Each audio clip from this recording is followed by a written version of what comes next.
Hi, it's great to see you here and thank you very much for watching my earlier videos. In today's series of planets, I'm going to talk about Rahu, the clever, manipulating, scheming, smart Rahu. There are many stories of the birth of Rahu, but the most popular one is the churning of the ocean, which I'm sure you must have heard. So the story goes that for the nectar, Devtas and Asurs get together and start churning the ocean. So once the ocean is being churned, there are many things that come out of the ocean, and the most coveted one, is the nectar. So Lord Vishnu, takes a form of Mohini, and he decides to distribute the nectar because there was already a chaos and everybody wanted a share of them. So he says that let there be a queue, and the Devtas sit on one queue and the Asurs sit on the other. Vishnu had decided to trick them because Devtas knew that if they give the nectar to Asur, there will be chaos. It is like fueling the negative energy which will take over and destroy whatever good is there. So the Devtas sit on one side and Vishnu, as a form of Mohini, starts giving them the nectar. But Rahu, who is an Asur, is sitting in the queue of the Asur, is very smart, very perceptive and forthcoming. He realizes that there is a cheating going on, and he goes and sits in the line in the queue of the Sur, and Vishnu gives him the nectar. But by the time he gives him, sun and moon indicate and point out to Vishnu that this is Asur. So Vishnu, as a Mohini, very quickly takes out his Sudarshan Chakra and throws it towards the Rahu so that he is able to kill them. But by that time, the nectar had already passed down his throat, and the chakra is very powerful. It cuts the Asur into two, but the Asur does not die because he has taken the nectar and this becomes a two-part, and the head is Rahu and the tail is, or the lower portion, is the Ketu. This enmity, this event does not end here. After some time, Rahu every day decides to go and swallow the sun. And once he swallows the sun, you can imagine what happens. There is darkness everywhere. Without light, we are nothing. Nothing survives in this universe without the sun, the light. So sun decides to fight for himself, and next day when he sees Rahu coming out, he just goes and raises his temperature.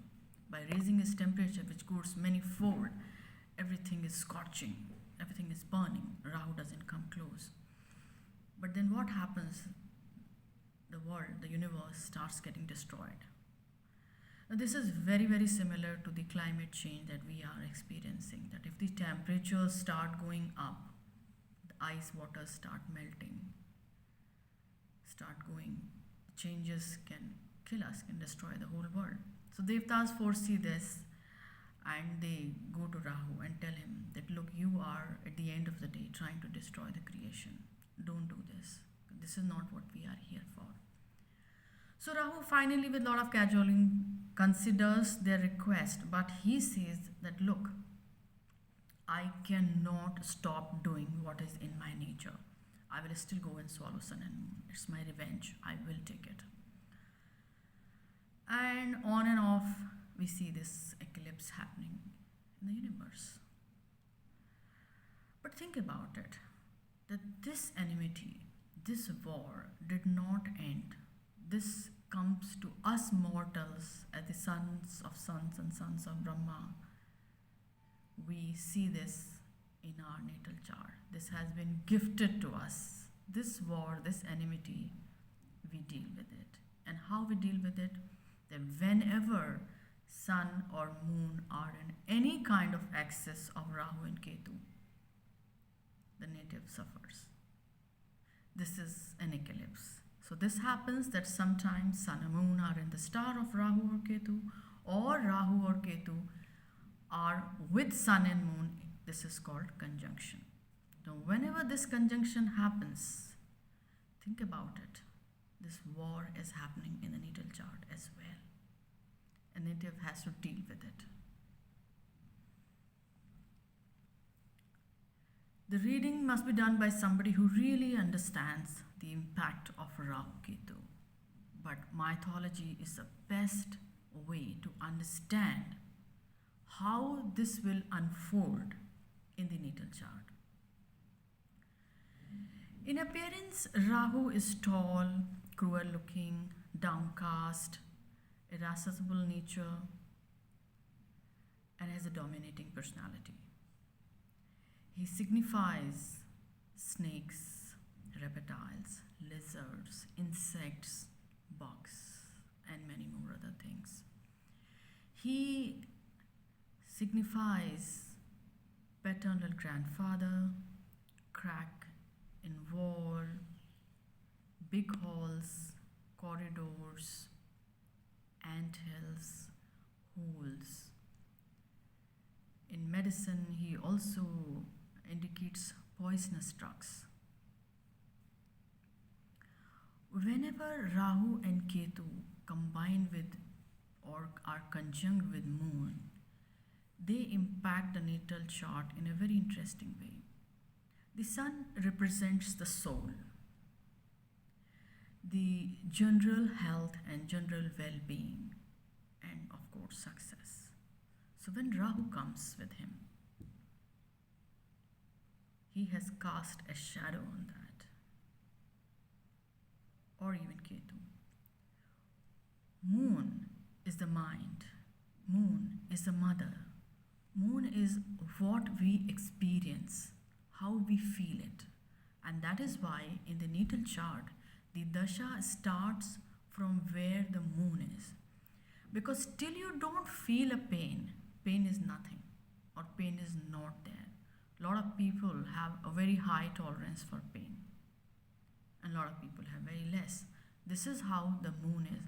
How we feel it, that is what is moon. Our internal hidden feelings, emotions, that is moon.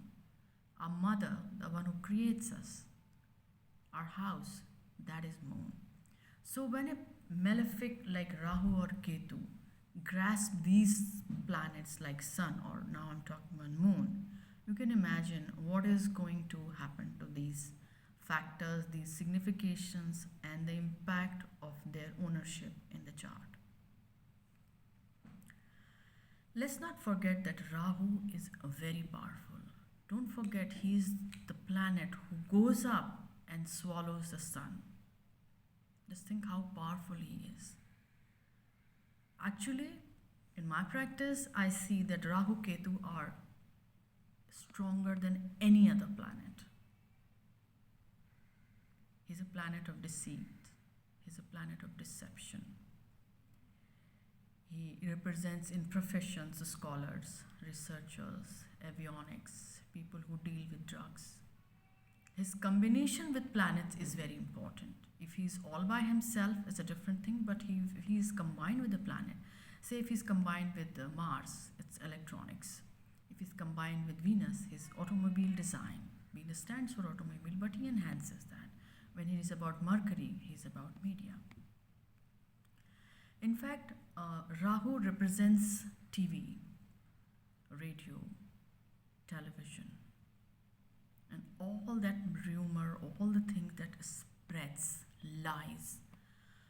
In fact, in today's time, you can see that the lie spreads so fast. It's so easy to take a picture, cut and paste, and put it and send it. And people tend to believe a lie faster than they believe the truth. So that's Rahu. In fact, whenever Rahu combines with the 5th and 10th, he creates actors. And the reason is, for acting, it is just not the Mercury, because of course Mercury is about your oratory skills, your speaking skills.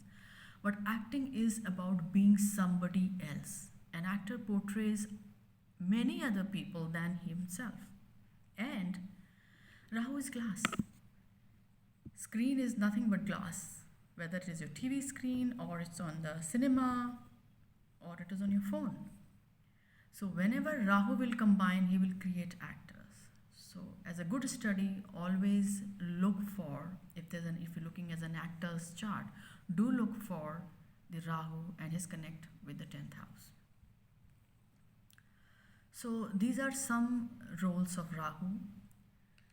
It's very important for an astrologer to understand Rahu and Ketu in depth. Saturn is still relatively easier to express. Rahu Ketu are shadow planet. They take over the planet whomever they are with. Of course, they eclipse the Rahu. With the sun and moon, the war, the enmity, the story is eternal and it has a lot of profound meaning. It says a lot. But even any other planet they sit with, they take over. It's like you could be a saint, and if any other person comes in, any other malefic or bad guy comes in, he does impact that. With the Jupiter, he impacts the purity of Jupiter. It's called Guru Chandalyo, which means it does affect the character of the person. So, of course, he is not all that bad. His placements in 3, 6, and 11 is considered a very good placement. That is one place where he is very powerful. And also remember that this is a very material planet. Unlike Ketu, who is spiritual, Rahu is the head. Remember, the head stayed. The Amrit stayed in the head, but it trickled down to the neck, so Ketu happened. But it is head which is imagining everything. That is why hallucination, imagination, too much scheming, this is a game of Rahu. All the politicians, a good, successful politician, a successful politician will definitely have Rahu, because he knows how to say, where to say, and what to say, and what not to say. That is Rahu. So, the next episode, I'm going to talk about Ketu. And thank you very much for watching my videos. Please subscribe to my channel and do visit my website, Maina Bhatnagar.